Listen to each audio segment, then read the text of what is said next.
Unpack the phrase, bite back. Hello, everyone. Welcome back to our channel, where we dive into the fascinating world of English phrases and idioms. Today, we're going to unravel the meaning behind the phrase, bite back. Stay tuned as we explore its usage, nuances, and some examples to help you master this expression. Let's get started. When we hear the word, bite, we often think of the literal action performed by our teeth. However, in the world of idioms, phrases take on a figurative sense.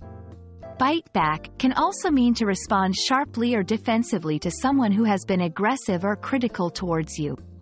It's like a verbal retaliation, symbolizing a counterattack with words. Understanding when and how to use bite back can help you sound more like a native speaker. This phrase is typically used in more informal settings.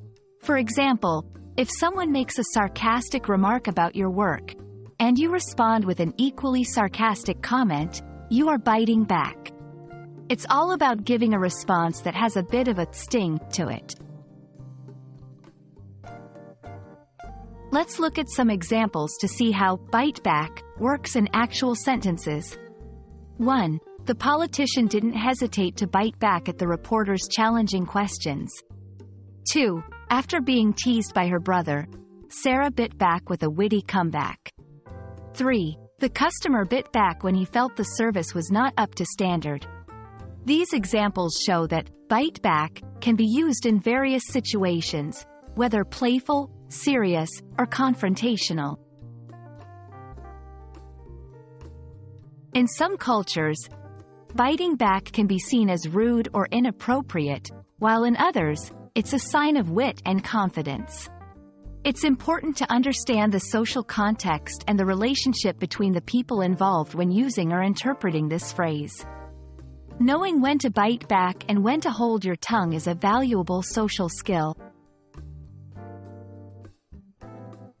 And there you have it. Bite back is a versatile phrase that adds a punchy element to your English communication. We hope this video helps you feel more comfortable using it in your conversations. Remember, language is not just about grammar and vocabulary, it's also about expression and style.